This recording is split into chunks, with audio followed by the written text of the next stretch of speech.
Assalomu alaykum do'stlar. Bugun Unikka zamon kursimizning ikkinchi kuni. Bugun sizlar bilan biz Xudo xohlasa Unikka zamonga kirish, Unikka zamon haqida qisqacha ma'lumot va present continuous haqida ma'lumot olamiz. Birinchi zamonimiz haqida shu ikki mavzuni o'tamiz.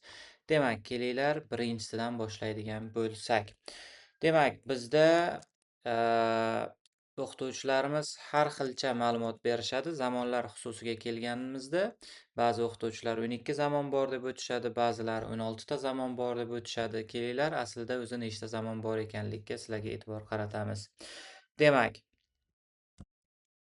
bizda mana bunaqa zamonlar shkalasi degan narsa bor.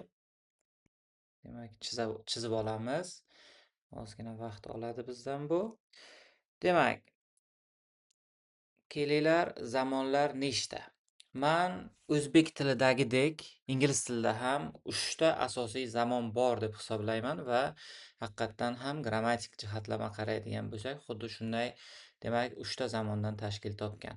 Mana bu tomon, orqa tomonga mana bu yoq hozir bo'lsa, bu tomon orqaga qarab ketganligi uchun bu tomon past zamon deb nomlanadi. Aynan mana shu qism, mana shu chiziqchamiz past deb nomlanadi. Demak, biz o'rtaroqga boradigan bo'lsak, aynan o'rta qismimiz demak bizda present zamon deb nomlanadi. Demak, past zamon degani bu bizda o'tgan zamon bo'layapti. Present zamonga keladigan bo'lsak, bu yoq bizda hozirgi zamon ekanligini anglatadi. Va bizda mana bu yoqda hali endi keladigan, demak, future zamon bor. Bu esa kelajak zamon deb nomlanadi. Hozir buni to'g'rilaymiz. Demak, mana. Demak, bizda 3 xil zamon bor ekan ingliz tilida ham. Demak, past, ya'ni o'tgan zamon, present mana bu qism o'rta chiziq, demak, hozirgi zamon va future kelasi zamon yoki kelajak zamon deb nima qilinar ekan, nomlanar ekan. Demak, biz endi e'tibor qaratamiz, 12 ta zamon qayerdan chiqayapti? 12 ta zamon degan tushuncha qayerdan kelib chiqayapti? Shu narsaga e'tibor qilamiz. Demak, bu narsani sababi shundaki, demak, 1 continuous deymiz, 2 simple deymiz, 3 ga perfect deymiz va 4 ga perfect continuous deymiz. 12 zamon qanday chiqayapti degan savolga javob beradigan bo'lsak, do'stlar, mana bu yoqda har bitta, ya'ni o'tgan zamonni, har bitta zamonni mana bu yoqda past o'tgan zamon, present hozirgi zamon va future kelajak zamonni har birini do'stlar 4 tadan turi bor. Tushunyapsizlarmi?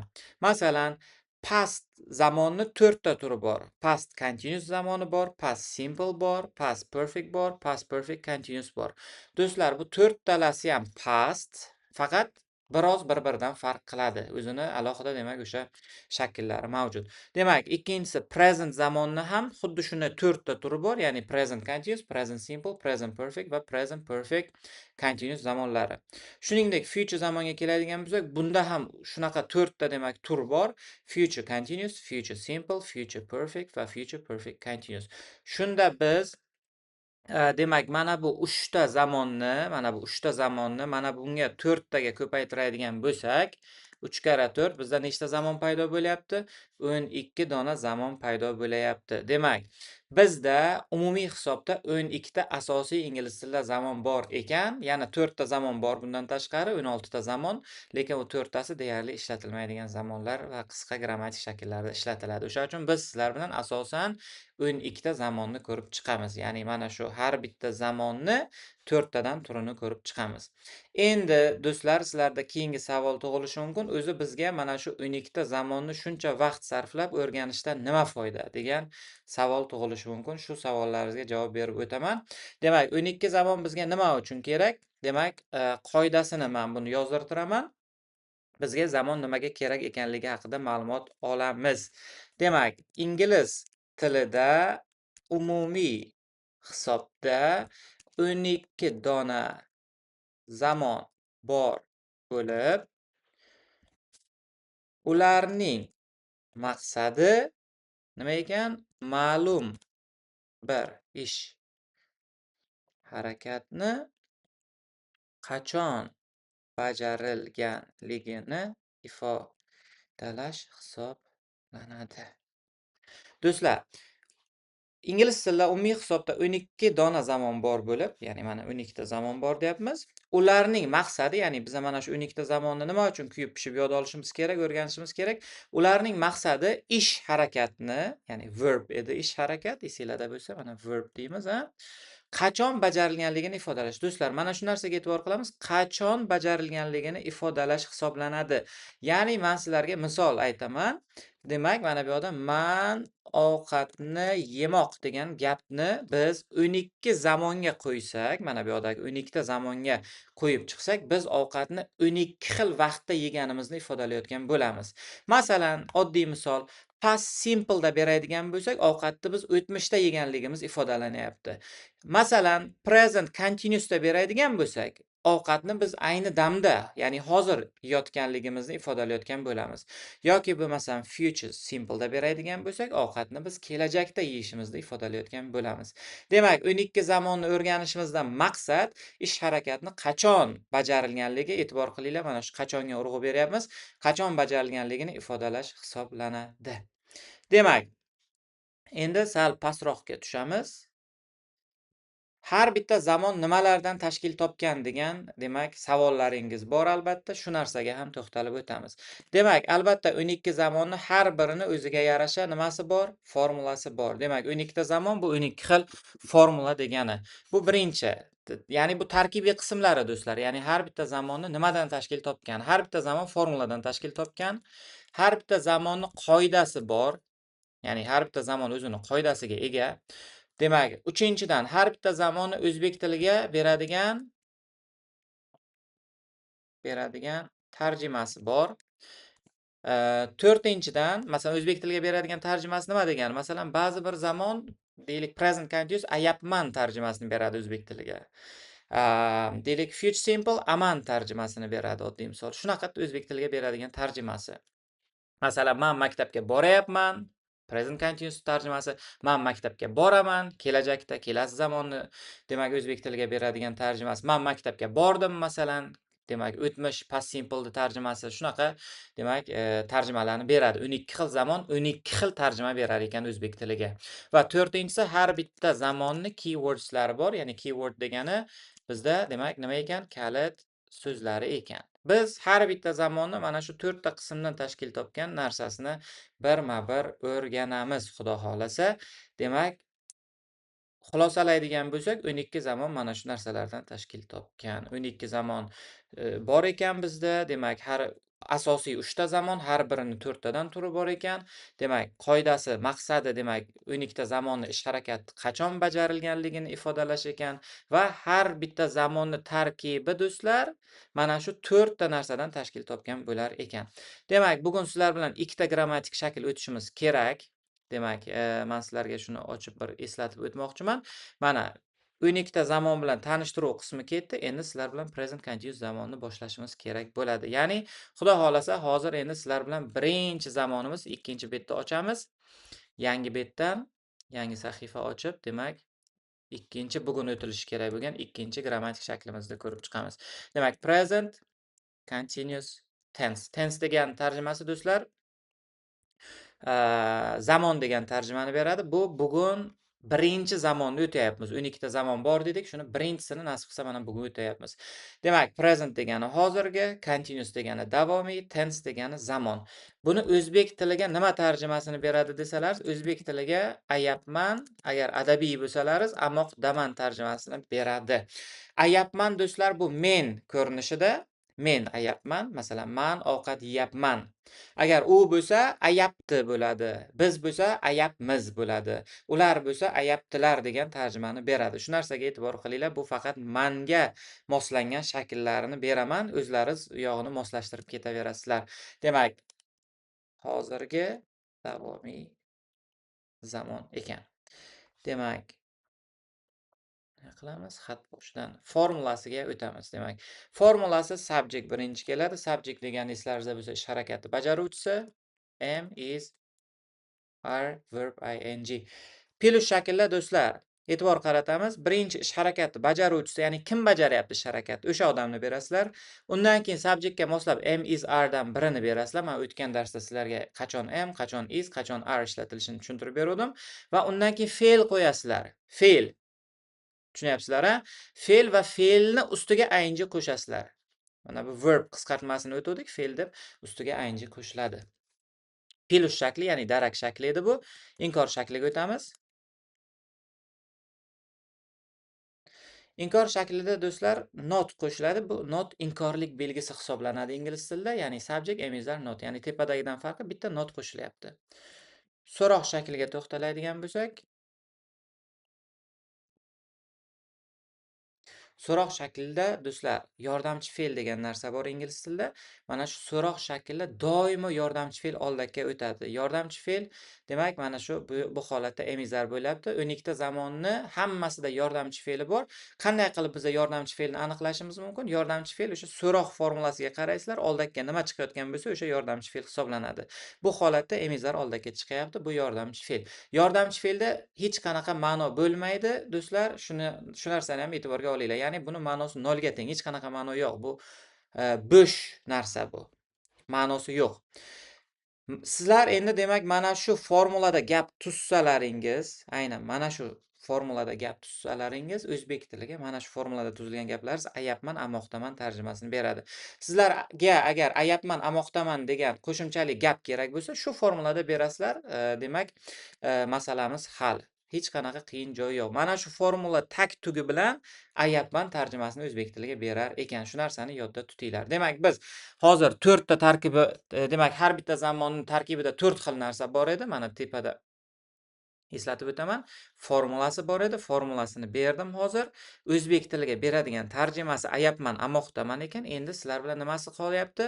Qoidasini ko'rib chiqishimiz kerak bo'ladi. Qoida nima? Qoidani demak, birinchi. Bunda demak bir nechta qoida bor. Ba'zi bir zamonlarimizda bittagina qoida bor, ba'zilarida 4 ta, 5 ta, ba'zilarida 2 ta, 3 ta. Demak, bu zamonni ishlatilishiga bog'liq. Demak, present continuousni biz qachon ishlatamiz? Shu narsaga demak qaraymiz. Demak, biz, men qoidani yozaman. Zamonini aynan hozir davom etayotgan ish harakatlarni ifodalashda ishlatamiz. Bu nima degani? Aynan hozir davom etayotgan ish harakat nima degani? Shu narsaga e'tibor qaratamiz. Aynan hozir davom etayotgan ish harakat degani, masalan, aynan hozir men mana sizlarga dars o'tayapman, video yozayapman. Bu aynan hozir davom etayapti. Aynan hozir men gapirayapman. Demak, buni hammasi aynan hozir bo'layapti. Yoki bo'lmasam uylaringizda bo'lsalaringiz yoki qayerdadir bo'lsalaringiz, derazadan qarasalaringiz aynan hozir deylik ko'chada bir 20 ta odam bo'lsa, hammasi aynan hozir 20 xil ish bilan mashg'ul. Kimdir yugurayapti, kimdir sayrga chiqqan, kimdir savdolashyapti, kimdir telefonda gaplashyapti, kimdir o'yin o'ynayapti. Bularning hammasi aynan hozir davom etyapti. Va biz mana shunaqa aynan hozir davom etayotgan ish harakatlarini ifodalashimiz uchun present continuous zamondan foydalanamiz. Demak, kelinglar bunga misol keltiraman. Misolimni albatta mana shu formuladan foydalangan holatda demak aytib o'taman. Masalan, kelinglar mana pilush shaklidan boshlaymiz. Birinchi subjektni ber deyapti. Subjektim my father deb boshlayapman. Mening otam, ya'ni ish harakati bajaruvchisi bu subjekt deyilar edi. Is sleeping now. E'tibor qaratamiz. Mani otam hozir uxlayapti degan gapni tuzdik. Formulaga e'tibor qilamiz. Formulada plus darak gapda tuzdik. Birinchi subjektni ber deyapti. Ish harakatni kim bajaryapti? Uxlashni kim bajaryapti? Fe'lni kim bajaryapti? O'shani birinchi ber deyapti. Ish harakatni dadam bajaryaptilar. O'sha uchun mani dadam gapni boshida kelyapti. Ya'ni subjekt kelsin deyapti. Am, is, are dan birini qo'y deyapti. Biz isni qo'ydik, chunki mani dadam Xudoga shukr bitta. O'sha uchun isni qo'yayapmiz. Undan keyin fe'l qo'y deyapti. Fe'l qo'y deyapti. Mana biz fe'lni qo'ydik. Ya'ni fe'l degani esinglarda bo'lsa nima qilmoq so'roviga javob bo'lar edi. Mana uxlamoq, nima qilmoq so'roviga javob bo'ladi va uni ustiga ing qo'sh deyilyapti. Ingni qo'shdik mana. Demak, tarjimasi ayapman tarjimasini berar edi. E'tibor qilamiz tarjimaga. Mani dadam hozir uxlayapti. Mana ayap. Endi dadam bo'lgandan keyin ayapman bo'lmaydi-ku, ayapti. Demak, Formulada yo'q ortiqcha narsalar bo'ladi. Masalan, bu holatda hozir now, mana formulada o'rin yo'q. Bo'ldi formula ing bilan o'zi tugashi kerak. Formulada yo'q ortiqcha narsalar doimo formuladan tashqarida yoki formuladan keyin keladi mana. Sleepingdan keyin, ingdan keyin keladi. Hammasi mana bu joyda keladi xullas. Plus gapga yana bitta misol beramiz. Tom is working now. Demak, bunda yana subjectni beryapti. Ish harakatni kim bajaryapti? Ish harakatni Tom и Jerry'dagi Tom bajaryapti. Undan keyin do'stlar emizlardan birini qo'y deyapti. Ism bo'lganligi uchun biz isni qo'yamiz. Undan keyin fe'lni qo'y deyapti. Fe'limiz ishlamoq, work. Va ustiga nimani qo'yish deyapti? Ing'ni qo'yish deyapti. Va tarjimasi Tom hozir ishlayapti degan tarjimani bizga bermoqda. Tak, endi inkorga ham gap tuzib ko'ramiz sizlar bilan. Inkorda subject emizlar not verb ing bilan ber deyapti. Demak, they are not studying now. E'tibor qilamiz, birinchi subjectni ber deyapti. Ish harakatni kim bajaryapti? Albatta, ular.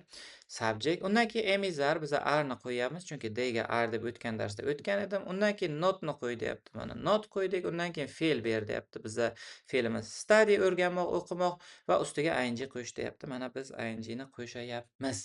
Demak, va formulada yo'q ortiqcha narsa har doimgidek, demak, now bo'lib qolmoqda. So'roq shaklga ham bitta misol beramiz endi. So'roq shaklda am is are ni birinchi bo'lib qo'y deyapti. Demak, kelinglar. Is she running now deymiz. Formulada birinchi emizlardan birini qo'y deyapti va biz mana is ni qo'ydik. Undan keyin ish harakatni bajaruvchisini ber deyapti, ya'ni subject egani biz she, ya'ni yugurishni u bajaryapti, ish harakatni u bajaryapti, subject she. Undan keyin verb ing ni ber deyapti bizga, mana run yugurmoq, fe'l va ustiga uni nima qo'shayapmiz? Ing qo'shayapmiz. Va now formulada yo'q ortiqcha narsa kelyapti. Tarjimasi u yugurayaptimi? So'roq gap bo'lgandan keyin m qo'shimchasi qo'shiladi. Yoki bo'lmasam yana bitta misol beramiz. Demak,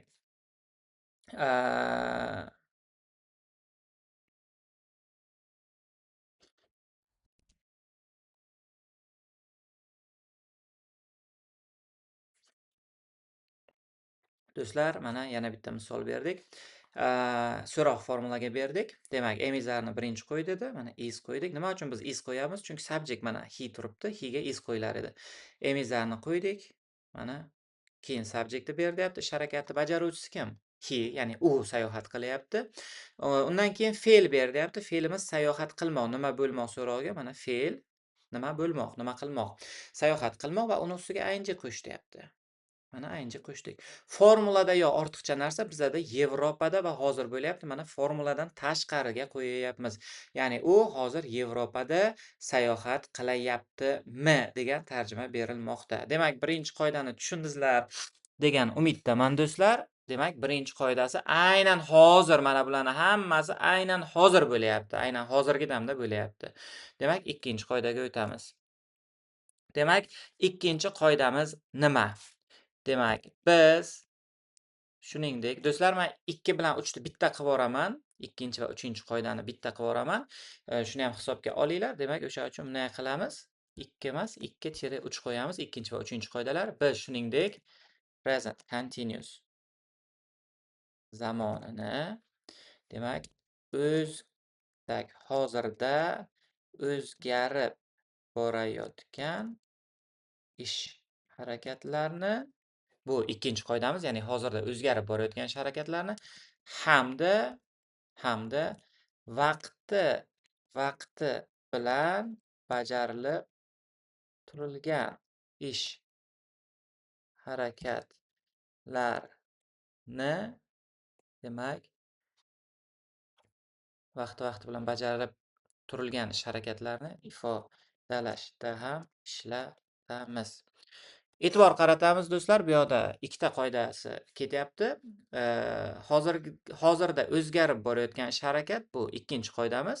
Demak, va uchinchi qoidamiz vaqti bilan bajarib turilgan ish harakat. Vaqti bilan bajarib turilgan ish harakat. Demak, bu 2, bu uchinchi qoidamiz. Demak, bunda ish harakat aynan hozir bajarilmayotgan bo'lsa-da, u boshlangan va hali tugamagan bo'ladi.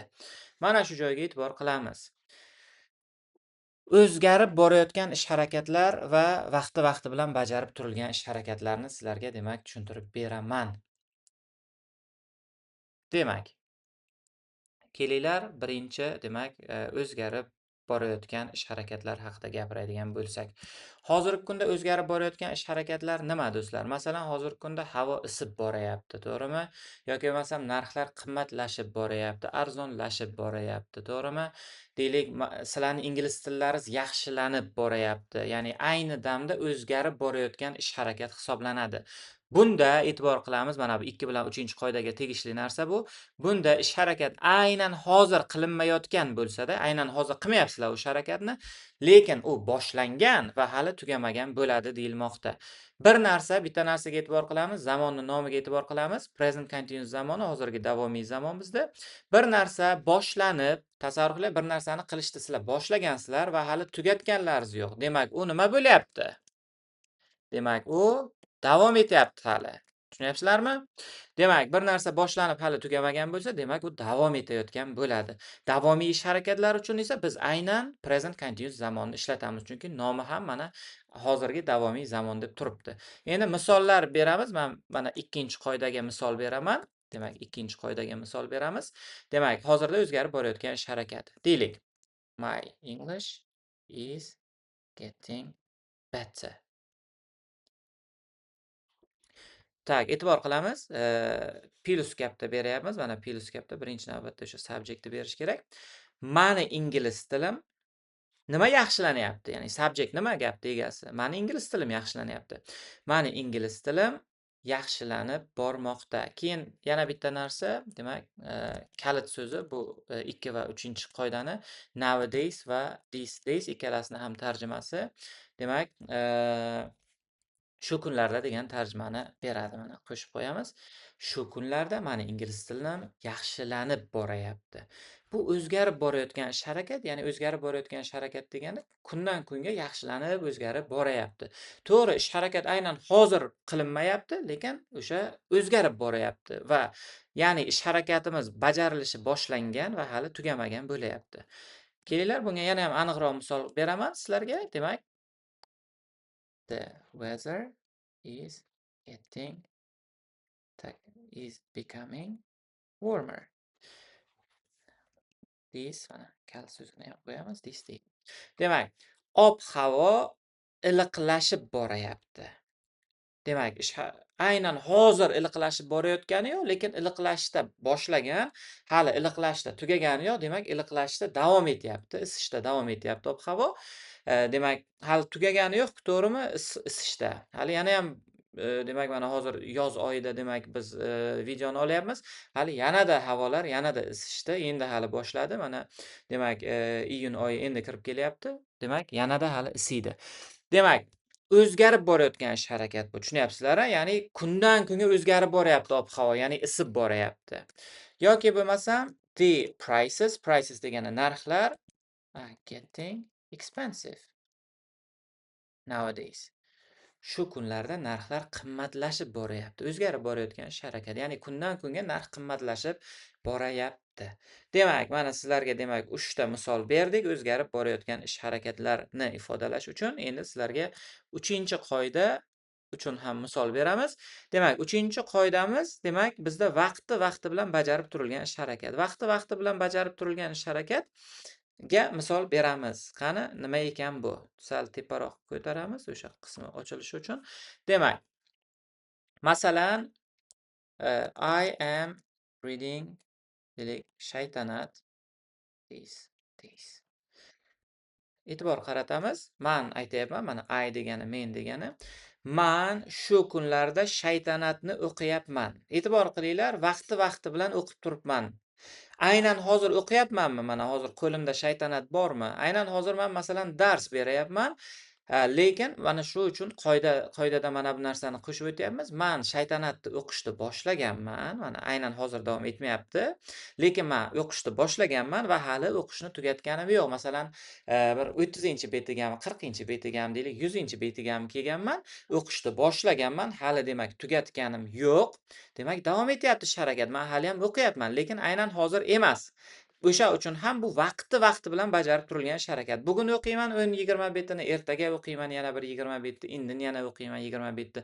Asosiysi men ish harakatni bajarishni boshlaganman va hali tugatganim yo'q. Yoki bo'lmasam yana bitta I bilan misol beraman. Endi shu I bilan bersam, menimcha tushunasizlar. Demak, I am looking for an apartment nowadays.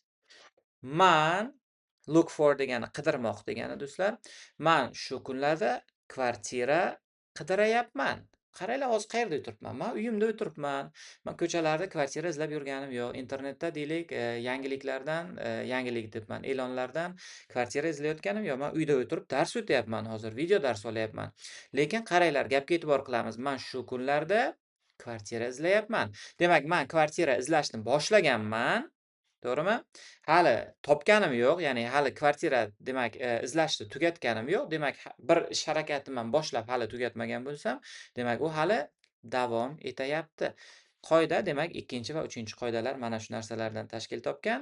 Men 2 va 3 va 1 qoidalar uchun mana shu formuladan foydalandim. E'tibor qilinglar do'stlar, 1-qoida bo'ladimi, 2-qoida bo'ladimi, 3-qoida bo'ladimi, o'zbek tiliga tarjimada ayapman, amoqdaman tarjimasini berayapti uchala holatda ham.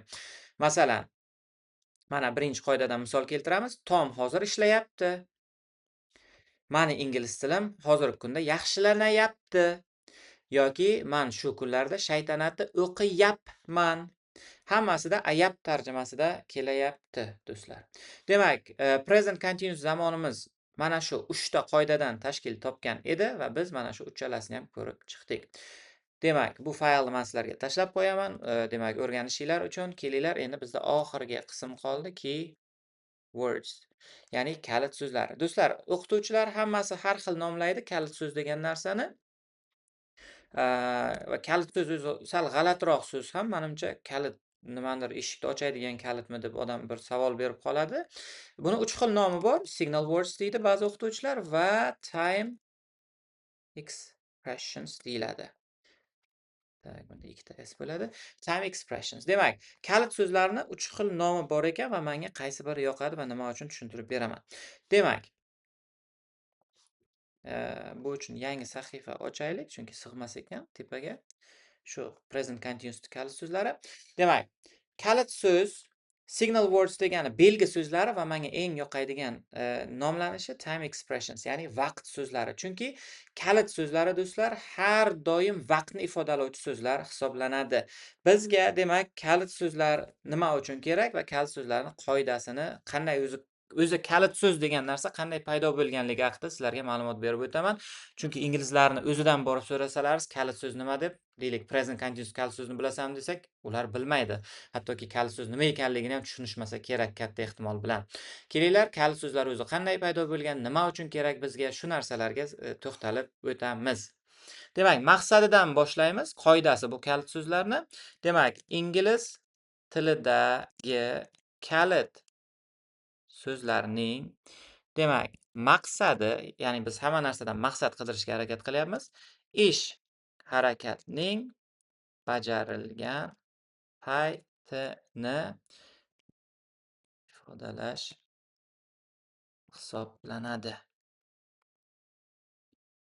Shunda, demak, biz kalit so'zlarni bemalol qo'rqmasdan do'stlar, demak, vaqtni ifodalovchi so'zlar deb atasak ham bo'ladi. Demak,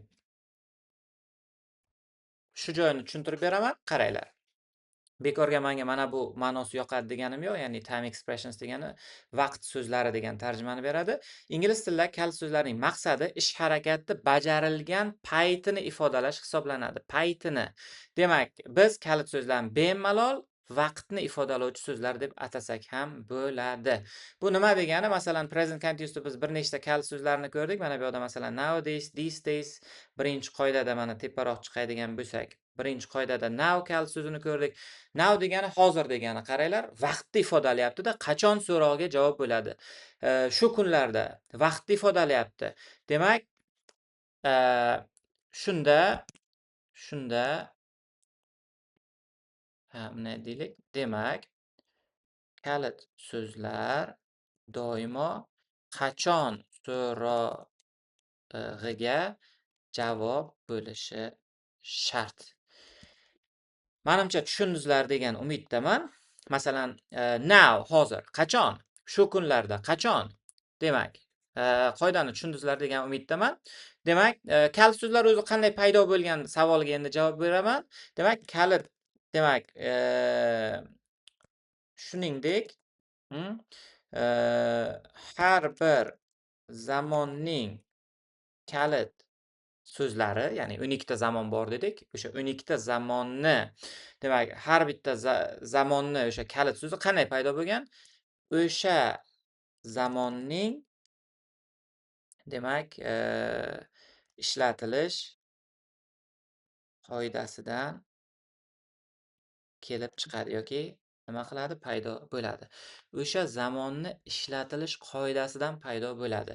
Masalan, present continuous'da biz 3 ta qoidasini ko'rdik. Masalan, birinchi qoidasi aynan hozir bajarilayotgan ish harakat, ikkinchi qoidasi vaqti bilan bajarilayotgan ish harakat, uchinchisi o'zgarib borayotgan ish harakat.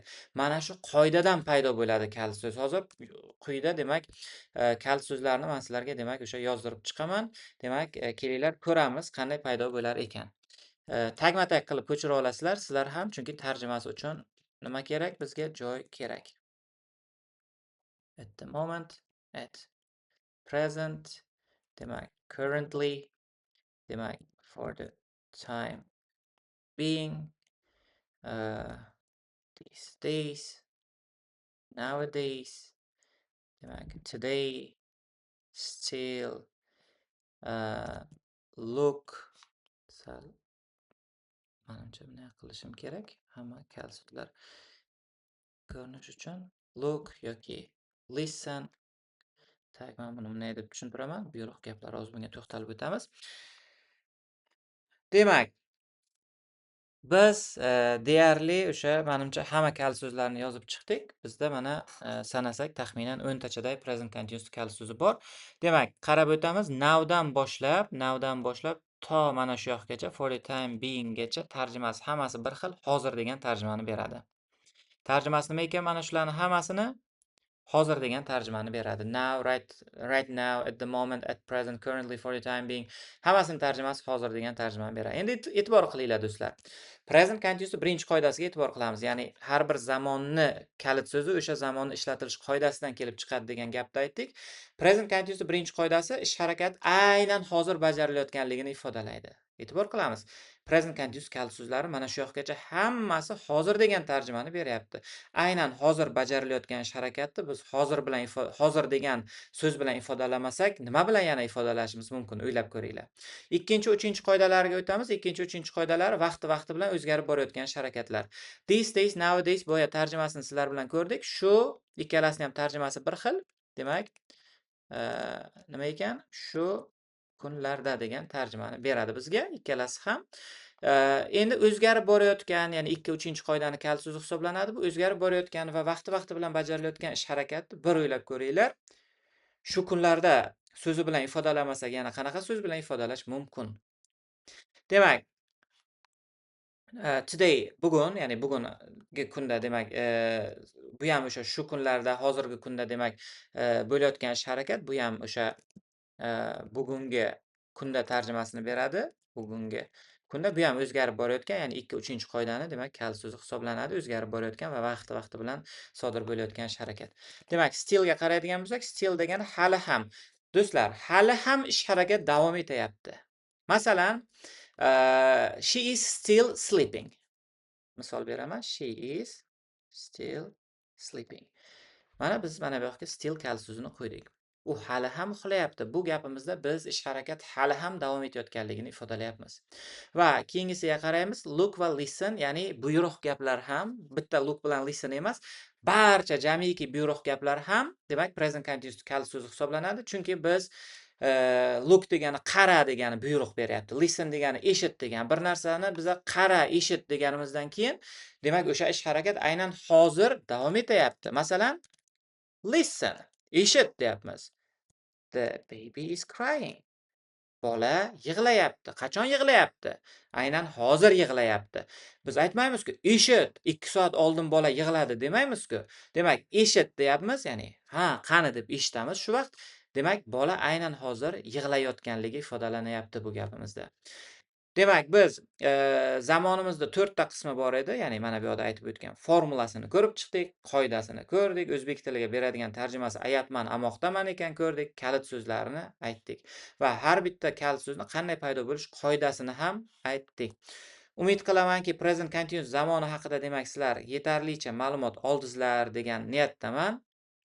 Endi kelinglar present continuous zamoniga biz men o'zbek tilida gap aytaman sizlarga va sizlar o'sha ingliz tilida demak o'zbek tilida berilgan gaplarni nima qilasizlar?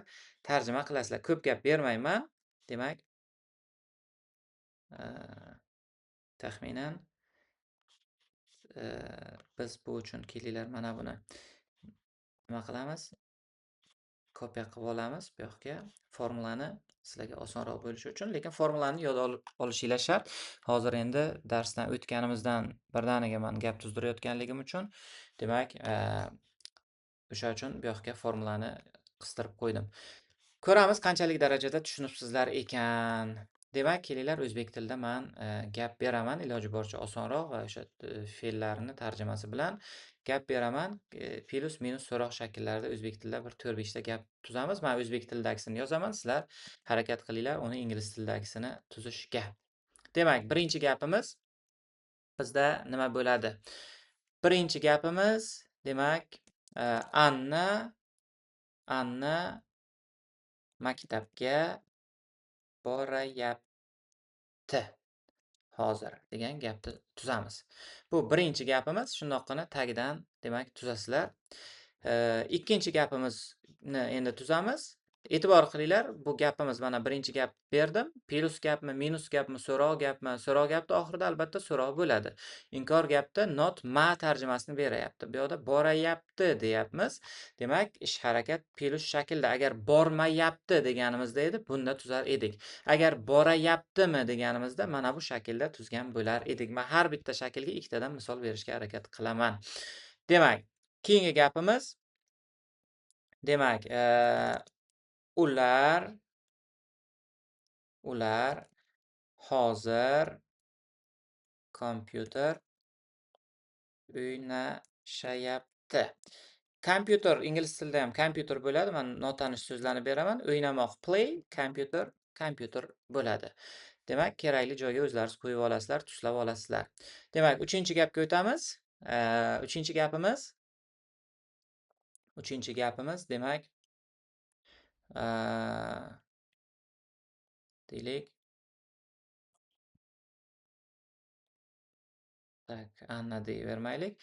Demak, u deymiz. U o'g'il bola uchun. Demak, u hozir demak mening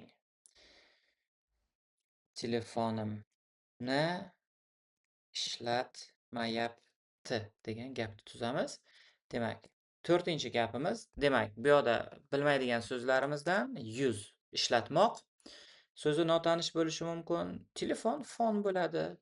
Demak, meningni o'tuvdim birinchi darsda. To'rtinchi gapga qaraymiz. Iloji boricha osonroq demak gapni berishga harakat qilyapman sizlarga. Demak,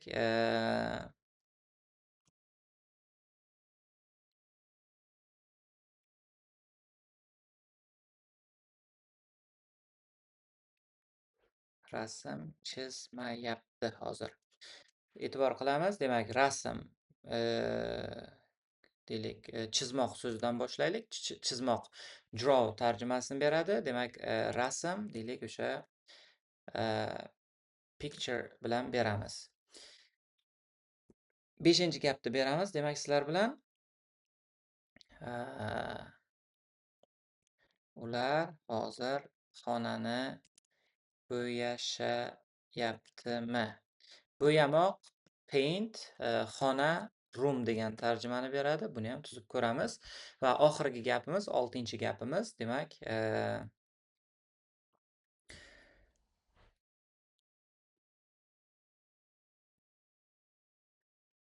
okey.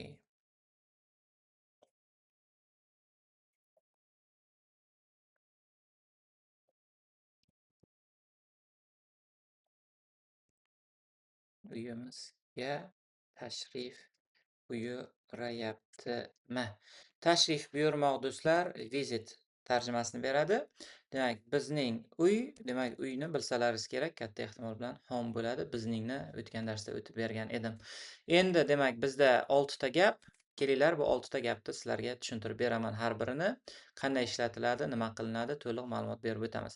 Birinchi gapga e'tibor qilamiz. Albatta buni to'liq 6 tasini o'zlaringiz birinchi tuzasizlar. Hech qanaqa lug'atdan, tarjimonlardan foydalanmasdan o'zlaringiz mustaqil tuzinglar. Qani qanchalik darajada o'rganganliklaringizni tekshirish uchun men sizlarga endi mana shu 6 ta gapni tuzib tushuntirib beraman. Birinchi gapimiz plus shaklda bo'lyapti. Bizga mana bu formula kerak bo'lyapti. Bizda formulada birinchi subjektni ber deyapti. Ish harakatni kim bajaryapti? Demak, ish harakatni bizda Anna bajaryapti, to'g'rimi? Anna ingliz tiliga an bo'ladi. Undan keyin emizlardan birini ber deyapti. Ismlarga biz isni ishlatar edik va fe'lni ber deyapti. Fe'limiz, demak, bormoq so'zi fe'l bo'lyapti. Bormoq bizda go. Albatta ustiga ing qo'sh deyapti. Ingni qo'shamiz. An is going. Shu yoqda bizda formula tugadi. Formulada yo ortiqcha narsa bizda maktab bilan hozir qolyapti. O'sha uchun formuladan tashqarida beriladi. Is going to school now. To school degani maktabga degani, now degani hozir. Bu birinchi gapimiz edi. Ikkinchi gapga o'tamiz. Ikkinchi gapimiz ham plus shaklda bo'lyapti. Bizga yana shu formula kerak. Ular hozir kompyuter o'ynashayapti. Bizda birinchi subjektni ber deyapti. Ish harakatni kim bajaryapti? Kim kompyuter o'ynayapti, do'stlar? Ular o'ynayapti. Endi emizlardan birini qo'y deyapti. Biz are ni tanlaymiz, chunki they ga are qo'yiladi. Undan keyin not so'zini qo'y deyapti. Qo'yamiz. Tak. Uzr, biz inkor shaklda tuzib ketibmiz. Demak, qaytadan tuzamiz. Plus shaklda bu gapimiz. Ikkinchi gapimiz plus shaklda. Ozgina adashib ketibman, pastga tushib ketib qolib. Demak, plus shaklda birinchi subjektni ber deyapti. Subjektni berdik. Mana kim bajaryapti? Ular bajaryapti. Demak, emizlardan birini qo'y deyapti. Biz are ni qo'yamiz. Demak, endi fe'lni ber deyapti, do'stlar. Bizda fe'limiz play, o'ynamoq. Ustiga ing ni qo'sh deyapti. Mana, ko'ryapsizlar, ha? Ing ni qo'sh deyapti plus shaklimizda. Demak, qo'shdik ing ni. Endi bizda nima ortib qolyapti? Kompyuter bilan hozir so'zi ortib qolyapti. Demak, playing computer va mana now. Formulada yo'q, mana formula shu yerda to'xtab qoldi ing bilan, mana formulam shu yerda to'xtab qoluvdi ing bilan. Formulada yo'q ortiqcha narsalar doimo formuladan tashqariga beriladi. Tak, uchinchisini qaraymiz endi sizlar bilan. Uchinchi gapimiz, u hozir mening telefonimni ishlatmayapti. Ma turibdi. Gapimiz inkor shaklda. Bizga mana bu formula kerak bo'ladi hozir endi. Demak, kelinglar ko'rib chiqamiz. Birinchi subjektni ber deyapti. Ish harakatni kim bajaryapti? Ish harakatni u bajaryapti, do'stlar. Demak, endi emizlardan birini qo'y deyapti. Biz he ga isni qo'yar edik. Endi not so'zini qo'y deyapti. Qo'yamiz. Endi fe'lni qo'y deyapti, do'stlar. Uchinchi shaklda bizda fe'l use, ishlatmoq. Use deymiz. Ustiga nima qo'yish deyapti? Ing qo'yish deyapti. He is not using. Formula shu yerda tugadi. Bizda hozir bilan telefon so'zi ortib qoldi. Demak, mening telefonim, to'g'rirog'i. My phone now. Mana shunday bo'ladi. To'rtinchi gapga qaraymiz endi. To'rtinchi gap, rasm, Jerry rasm chizmayapti. Ma inkorda turibdi. O'sha uchun bizga yana shu formula kerak. Inkor shaklda. Kelinglar ko'ramiz. Inkorda birinchi mana subjektni ber deyapti. Biz subjektni qo'yamiz. Ish harakatni kim bajaryapti? Ish harakat bajaruvchisi Jerry. Undan keyin emizlardan birini qo'y, ism bo'lganligi uchun Jerryga is qo'yamiz. Undan keyin notni qo'y deyapti. Notni qo'yamiz. Endi fe'lni qo'y deyapti. Fe'limiz chizmoq. Draw, ustiga ing qo'sh deyapti. Formula shu yoqda tugadi mana ing bilan. Ortib qolgan narsa bizda rasm bilan hozir. Picture now. Demak, oxirgi ikkita gapimiz qolyapti bizda. 5-gapimiz. 5-gapimiz buni endi demak oq rangga bo'yaymiz, chunki bu demak tugadi. Endi 5-chi gapimizga qaraymiz. Ular hozir xonani bo'yashayaptimi? Bizda m so'roq belgisi va so'roq belgichasi ham turibdi. Demak, bizga albatta nima formula kerak? Bizga albatta mana bu formula kerak bo'ladi, ya'ni so'roq shaklining formulasi. Bizda demak, so'roqda birinchi am is are ni qo'y deyapti. Subjectimiz ular bo'lganligi uchun biz are bilan boshlaymiz. Are mana am is aredan birini qo'y deyapti. Biz are ni tanladik. Endi subjectni ish harakati kim bajaryapti do'stlar? Ya'ni kim xonani bo'yayapti? Ular. Endi fe'l ber deyapti. Bizda fe'limiz paint, bo'yamoq. Endi ustiga uni ing qo'sh deyapti. Mana qaranglar, demak ing qo'shish kerak. Demak, bizda bitta xona so'zi va hozir so'zi ortib qolyapti. Mana room now. Oxirgi so'roq belgichasi.